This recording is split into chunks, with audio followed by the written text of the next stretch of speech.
cuties can fluoresce for a long time, even when we are bombarding it with very intense lasers. So that is a very vivid advantage.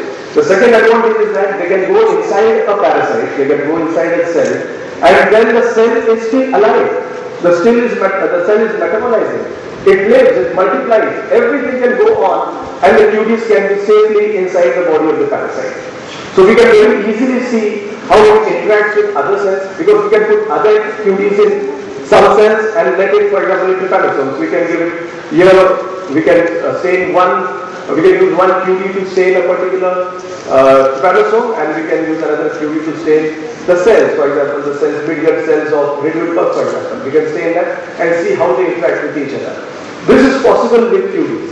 So this is one more big advantage which nanotechnology gives us in study of parasitic disease. Then the third and the last one, which we will deal with, is how nanotechnology has revolutionized the treatment aspect in the case of parasitic disease. With the help of various nano tools which we have, for example, liposomes is a nano tool. We can encapsulate the drug in it, and these nanoparticles can then be used for treatment.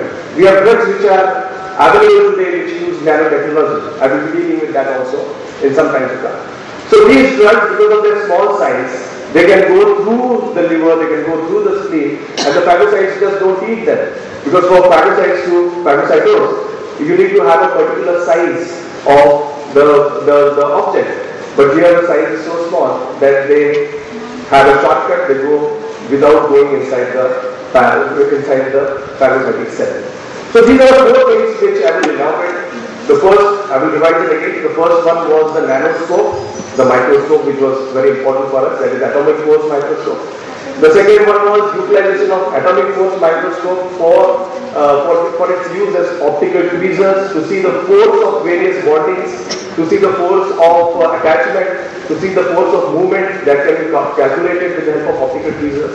The third one was quantum dots, which helped us in diagnosis as well as to study the life cycles of parasites. And then lastly, the treatment, which is based on ambisome, or rather as a trade name, a drug which is used for niche medicine. So with this, let me start with. This is the definition of nanotechnology. This is the definition which was given by the National Nanotechnology Initiative of USA. You can go through it. The most important thing which deals here, I would like to focus, is in the size, that is 1 to 100 nanometers, and secondly,